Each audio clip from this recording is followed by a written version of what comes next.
Good day, everyone. Welcome to Vanished Chicagoland Stories, the podcast. I'm your host, Pete Costanis. This is episode 72, season 3. Today's date is October 30th, 2021. I have an interesting show coming up. Today, I will discuss my Halloween memories in Chicago. Most of the memories will be good, it will be bad, and funny as well. Mostly bad, not bad in terms of horrific or traumatic, somewhat traumatic, but we'll see. I will discuss further in the episode. Right now, the show will go into a commercial break, and this program is brought to you by Woolworth and Wilco. Here is a Halloween commercial from the 1970s. Enjoy, everybody.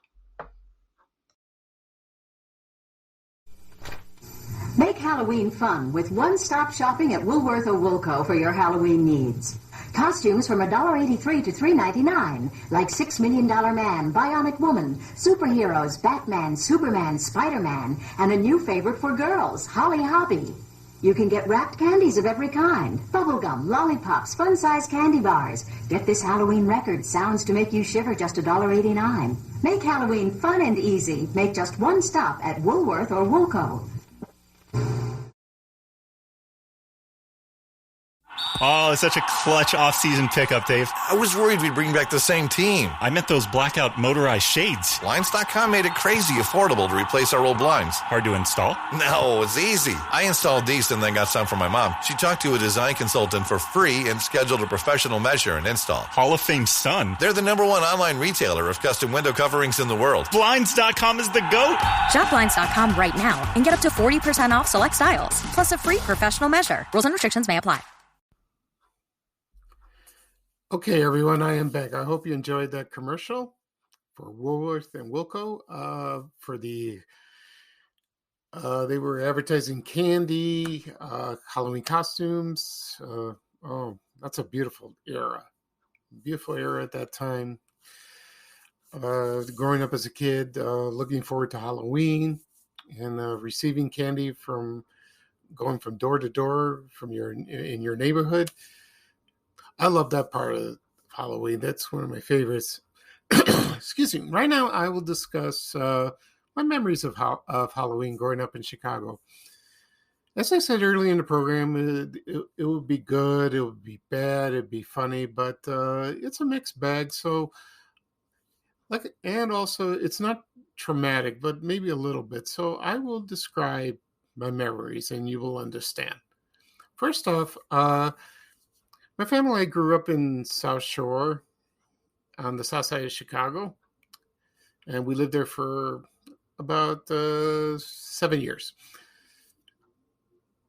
The first couple memories of Halloween, I was about 3 or 4, and we lived in an apartment building on the second floor. And across the hall of our apartment building, my mother and I were on our way to the grocery store to pick up some items, and the neighbor's door had a skeleton, and it was made out of cardboard. The first time I saw that skeleton, I was scared stiff. I screamed and ran and cried. I didn't want to go outside. Oh, that was the traumatic part. My mom she felt terrible. But the problem was, she had to do her errands, and she had to take me. There was nobody to take care of me at the time. She raised me and my brothers all alone while my father worked at nights at the Conrad Hilton Hotel. And she hardly had any help, babysitting and all that, unless it was an emergency. But luckily, the apartment had a back porch.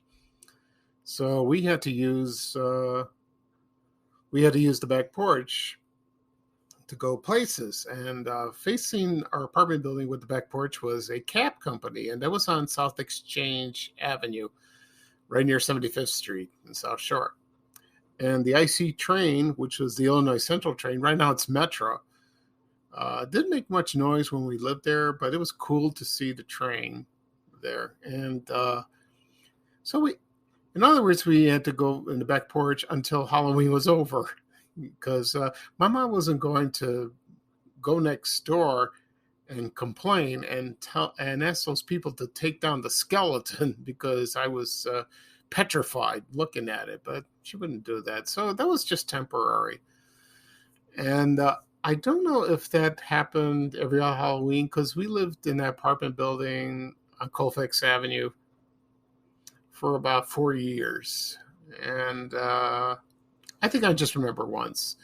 Another memory of Halloween, which was a little traumatic, was on the corner of 75th Street and Exchange was a Walgreens.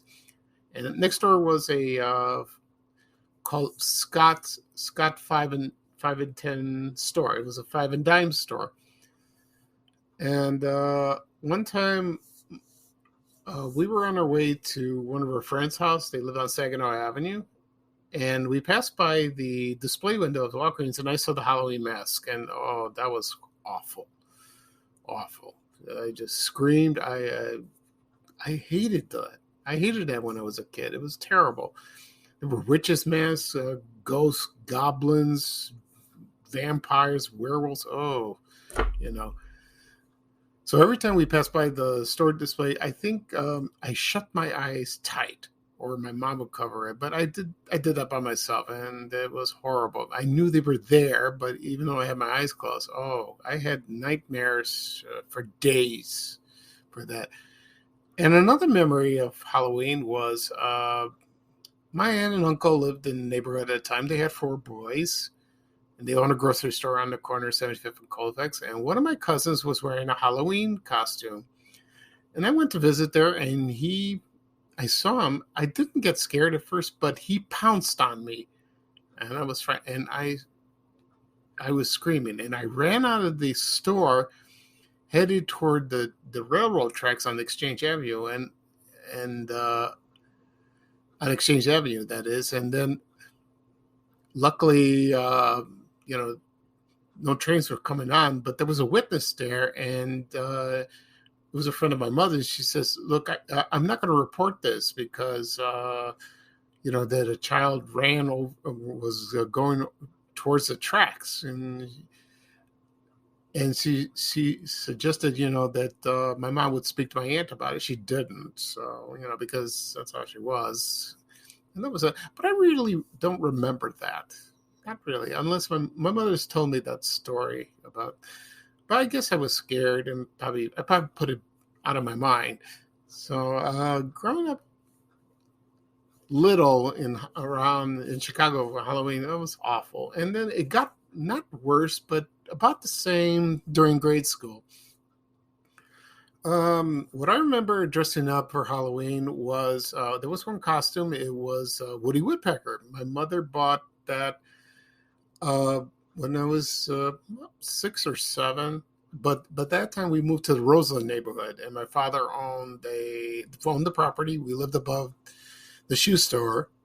We lived in an apartment, and the schools said that we're going to have a Halloween party. So I told my mother when I came home from school, I got to buy a costume. I didn't like it, but I had to. So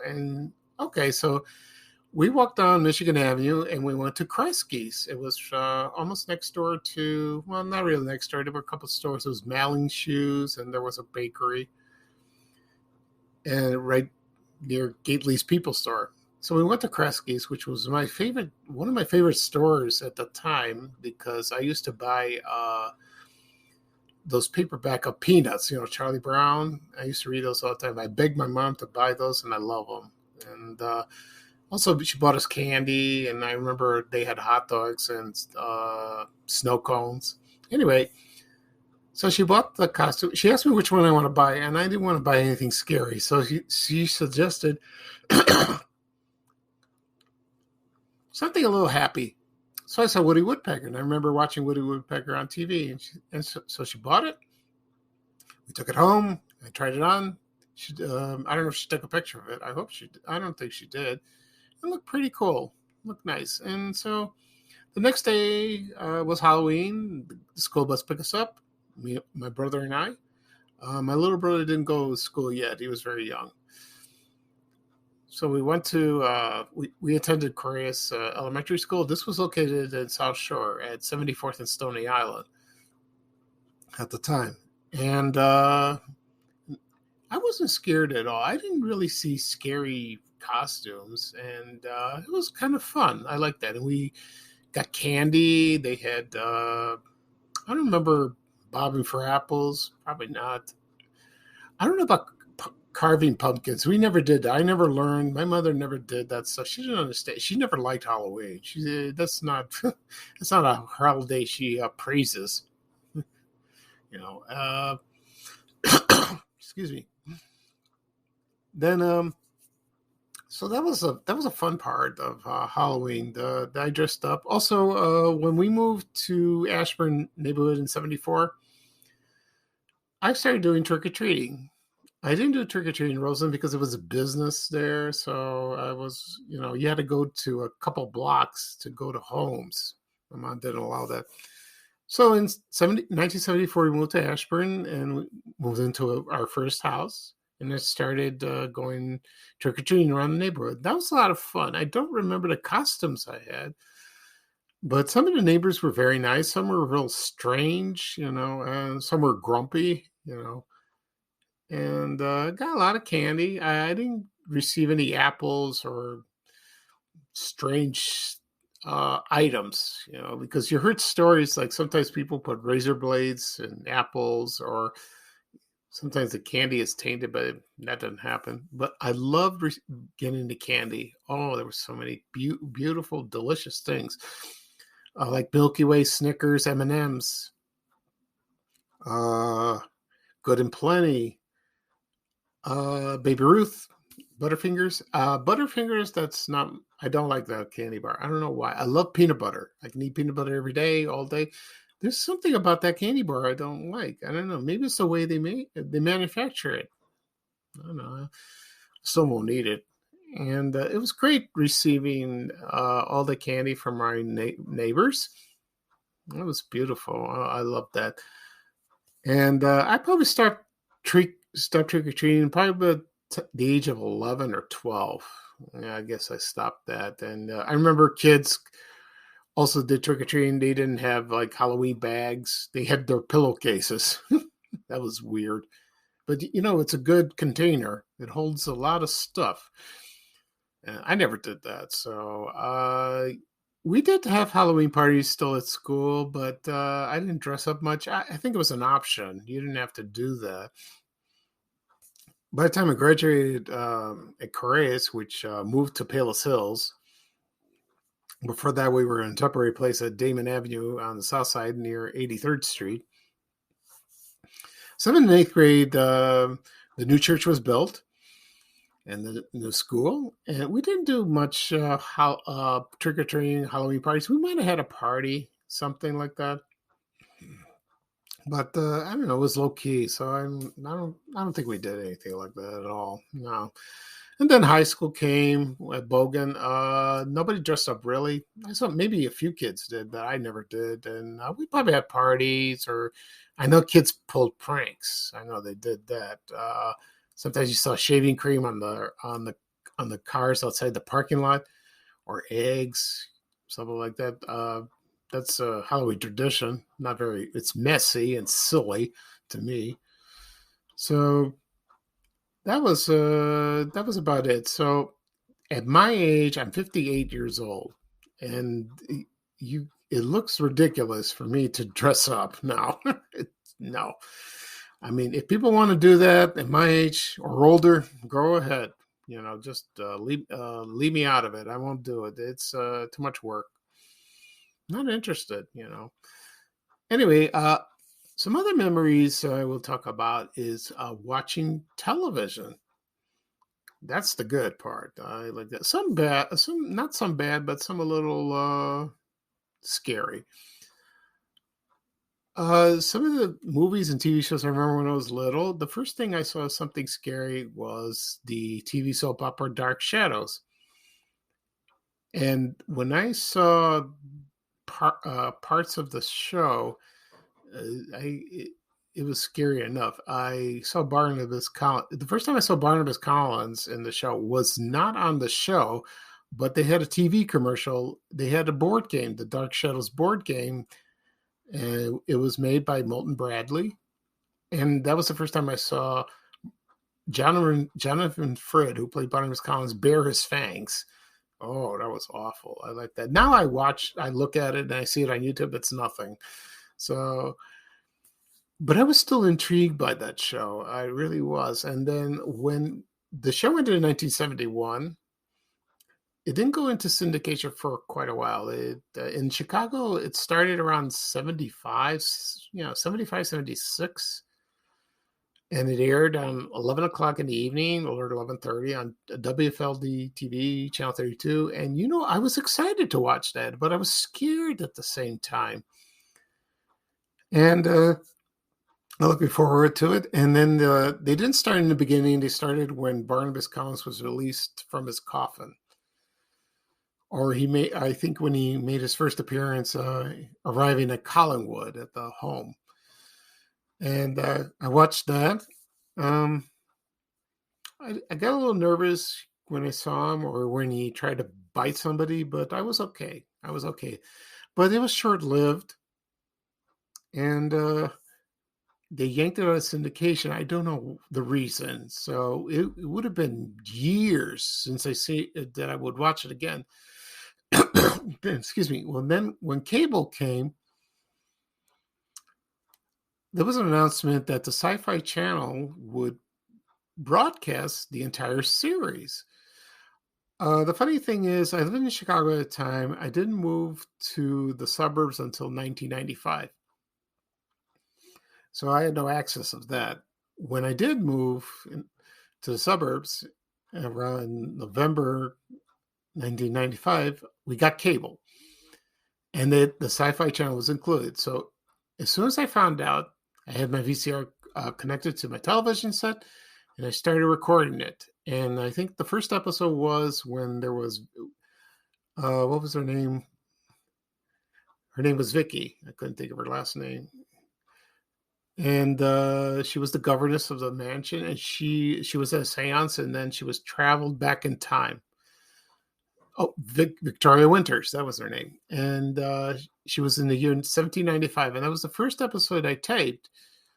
And that's where all the actors were portraying all their ancestors, and that was fun.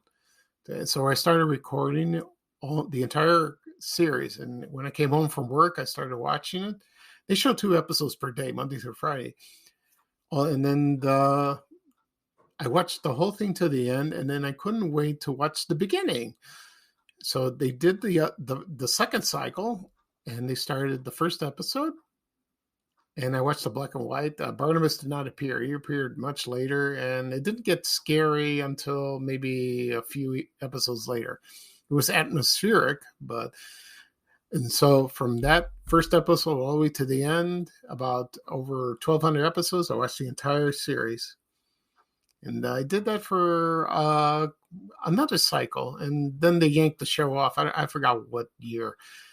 So when the show was available on DVD, I bought the whole series, and I've watched it ever since. And I still have it. I've watched the entire series 3 times. Hopefully I'll do another one. I love the show now. I'm just addicted. It's wonderful. Okay. Another thing I watched on television was Creature Features. I remember the first I used to watch it on Saturday nights. So did everyone in Chicago. The first episode was the 1931 movie Dracula and the 1944 movie She-Wolf of London. Now, that movie was not scary, but Dracula, he didn't make me scared. I loved him. He didn't bare his fangs, but it's still a wonderful movie. I love it. It's one of my favorite monster movies. And also, I watched Frankenstein, Wolfman. What else? The Creature from the Black Lagoon. And that premiered in September 19, 1970 on WGN-TV Channel 9, and it ran until 1976, which the last episode was the 1931 movie Dracula. And people love that show. that showcased all the horror movies from Universal. And of course, there was also Screaming Yellow Theater that showed a lot of low budget scary movies. It was hosted by Jerry G. Bishop. That premiered the day before on September 18th, 1970.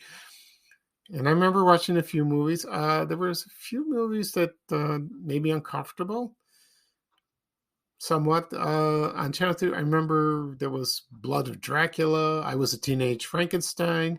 I Was a Teenage Werewolf. Sorry, Marco Landon. That one was good. So I can watch old movies today. I love them. I have them on DVD, but I don't like scary movies today because it's too bloody, it's awful. I don't like dismemberment. I like to be scared, not to be disgusted.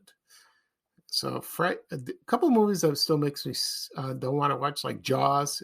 It's a horror movie in a way, but I saw it in the theater at Fort City. Still refuse to watch it. I saw it once. Also, Friday the 13th, the first one that came out in 1980, it was one of the first slasher movies. I don't like it. I can't watch it. It's too bloody. You still do that? Or there was 1996 movie Scream. I have not seen it. I don't want to see it. I don't intend to.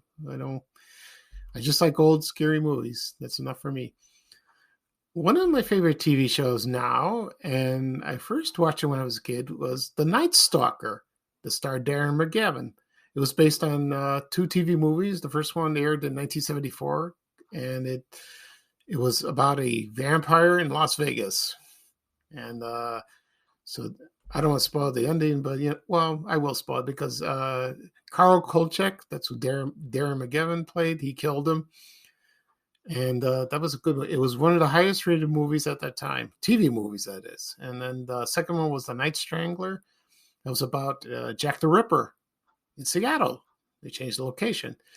Then when it went in series in 1974, they had the setting in Chicago, and I used to love watching that show with all the locations. Even though the show was filmed in Los Angeles, but that was a great show. I remember some episodes. There was a female vampire. There was one where there was Helen of Troy. She had a computer dating service, and when people went in, they aged, her clients. And there were a lot of great episodes like that. There was one with a medieval knight. There was a guy on a motorcycle. He was headless. Spanish moss murders, all kinds of things. They had a werewolf episode. They had there was one that featured Eric Estrada. He was sacrificing his body for like an Aztec god. So they made 20 episodes, but then it was canceled. And then it went into syndication. And I used to watch the show on Channel 2, WBBM, on the 10:30 and the CBS Late Movie. And I loved it. I got hooked on that. I didn't get scared of it. There was one episode where they had a demon. And when college kids kiss a demon, they kiss a girl and he turned into a demon. Oh, that was awful. I had nightmares for that day. So The Night Stalker is still one of my favorites. I bought it on DVD, but now it's released on Blu-ray, and I tend to buy it. So I heard the preview of the preview episodes on the show. I bet it looks gorgeous. So I can't wait to buy that. That was one of my favorites. Okay, so Halloween today, I tolerate it. When that day comes tomorrow on Sunday, I'm okay with that. But 99% of the time, I'm fine. 1%, I'm nervous and a little agitated. So I just when November 1st comes on Monday, I'm relieved and it's gone. Okay. So that'll be all for today. Right now, I want to say one more thing. This past Wednesday, I went to see my urologist, and he told me I'm cancer-free, and this is the best news I've heard. I've had I've had prostate cancer for now almost 2 years. I had the operation in April 2020. It was a success. Went into radiation afterwards. I'm still recovering. I still have a little issues with the bathroom, but I'm doing all right. So I take a hormone therapy pill every day. So the doctor said on Wednesday, "You're doing fine. I will see you in 6 months, but you're doing excellent." And so I spread the word on social media to my family, friends, and my fans of Fan of Chicagoland, they're very pleased. Thank you for your comments and your kind words. I love you all. And thank God I am alive. I'm going to live for a long time. I'm so happy. Okay. That'll be all for today. This is episode 72, season 3 of Van Chicagoland Stories, the podcast. I'm your host, Pete Castanes. I won't do a podcast episode tomorrow because I will be going to church and to celebrate my wonderful news. Hopefully I'll do a podcast episode on Tuesday. We'll see I'll see on the subject, what I'll discuss. It'll be very interesting. Okay. So this is bye-bye for now for me. And here is Ray Rayner. Bye-bye for now. Take care, everybody. So long. And have a happy Halloween. Woo! We have to go. Bye, bye, bye.